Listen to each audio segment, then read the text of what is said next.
Hi everyone, exam medicine channel में आप सभी का स्वागत है। इस वीडियो में हम बात करने वाले हैं दिल्ली यूनिवर्सिटी में जो आपके एग्ज़ाम होने वाले हैं मार्च में। तो आप सब लोगों के कुछ क्वेरी थी इसके निगेटिव मार्किंग को लेकर और इसके एग्ज़ाम पैटर्न को लेकर।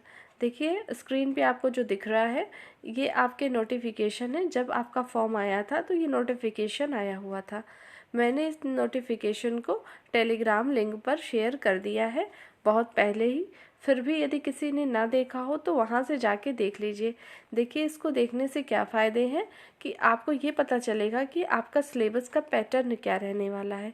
जो अभी एक नोटिस जारी करके जिसमें आपका एग्ज़ाम डेट और वो सारी चीज़ें डिटेल बताई गई हैं, उसमें सिलेबस तो दिया है लेकिन उतने डिटेल में नहीं दिया है जितना कि आपको उस नोटिफिकेशन में देखने को मिलेगा।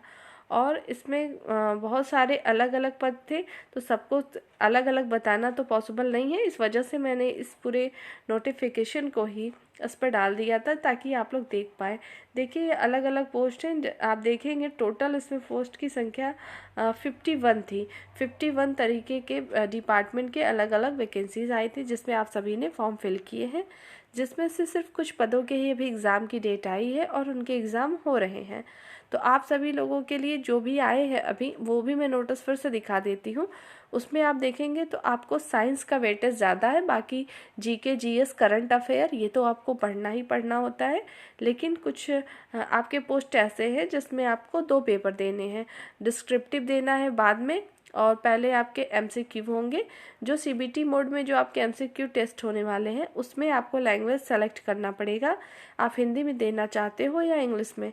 जब भी आप जो भी सेलेक्ट करेंगे पेपर फर्स्ट के लिए, ऑटोमेटिक सेकंड पेपर भी आपको वही देना पड़ेगा। इस वजह से आप ये ध्यान देते हुए अपने जो है सिलेक्शन को करिए कि आप किस में एग्ज़ाम देना चाहते हैं। डिस्क्रिप्टिव पेपर का कुछ पद ऐसे हैं जिसमें कि स्किल टेस्ट भी होंगे तो वो अलग अलग है, इसी वजह से आपको नोटिफिकेशन पढ़ लेना चाहिए।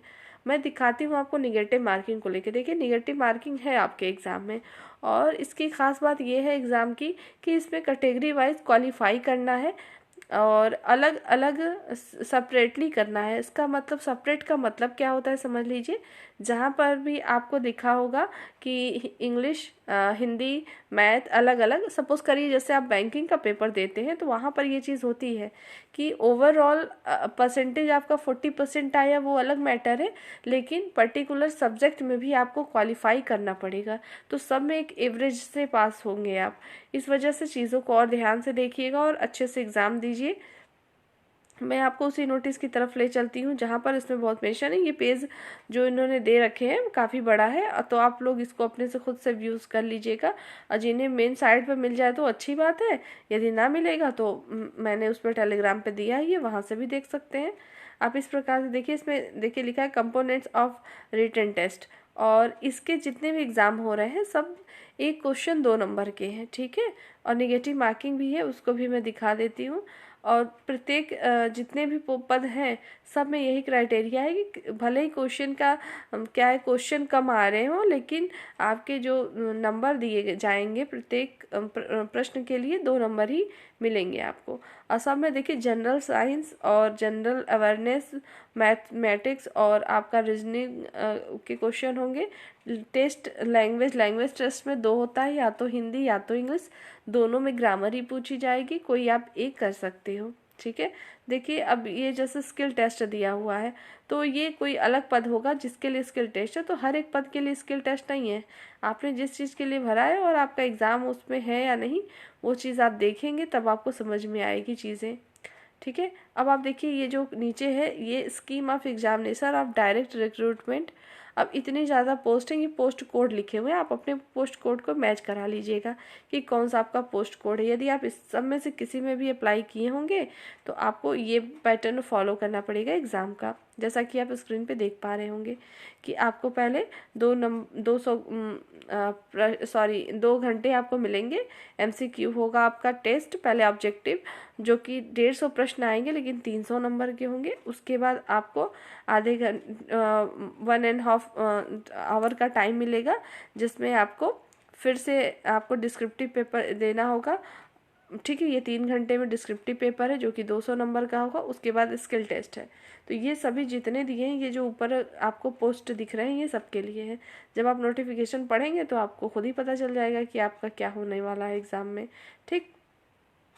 और यहाँ पर देखिए लिखा हुआ है, हम निगेटिव मार्किंग की बात करें, देखिए यहाँ लिखा है, there shall be negative marking for wrong answer in paper 1 to the tune of 1/4 of marks, ठीक है, एलोकेटेड पर क्वेश्चन। आप यहाँ पे देख सकते हैं निगेटिव मार्किंग है, सभी पोस्ट के लिए है ये चीज़। ठीक है, आप सब में देखिएगा, सब में आपको मिलेगा। और यहाँ से पेपर फर्स्ट क्यों लिखा है, क्योंकि निगेटिव मार्किंग फर्स्ट पेपर में ही तो हो सकती है। जहाँ डिस्क्रिप्टिव पेपर है वहाँ पर निगेटिव मार्किंग का क्राइटेरिया उतना काम नहीं कर पाता, इसी वजह से आपकी निगेटिव मार्किंग फर्स्ट पेपर के लिए यहाँ पर लिखी हुई है। ठीक है, और इस चीज़ को ध्यान रखेंगे। और जब स्किल टेस्ट तुरंत तो होने वाला नहीं है, जब होगा तो आपको उसके बारे में भी जानकारी दी जाएगी। उम्मीद है आपको चीज़ें समझ में आ गई होंगी। बात करते हैं करंट अफेयर की। देखिए, करंट अफेयर जब आप एग्ज़ाम देने जा रहे हो, जैसे आप मार्च में एग्ज़ाम है आपके, तो आप मान के चलो उस मंथ को छोड़कर बाकी जैसे फरवरी तक के आपको करंट अफेयर पता होने चाहिए। मतलब मैक्सिमम 6 to 8 मंथ का कवर अगर आप करते हैं तो उतना सफिशियंट होगा करंट अफेयर के लिए आपको। आप लोगों ने इसके लिए भी क्वेरी करी थी कि क्या होना चाहिए करंट अफेयर, तो मैंने बता दिया है, इसे भी देख लीजिएगा। और साइंस के क्वेश्चन ज़रूर देखें। और आपको चैनल के माध्यम से कुछ वीडियो प्रोवाइड करे जाते हैं बीच में, यदि आप चाहें तो वहाँ से भी देख सकते हैं। इस वीडियो में सिर्फ इतना ही। नेक्स्ट वीडियो में हम फिर मिलेंगे, तब तक के लिए टेक केयर, जय हिंद।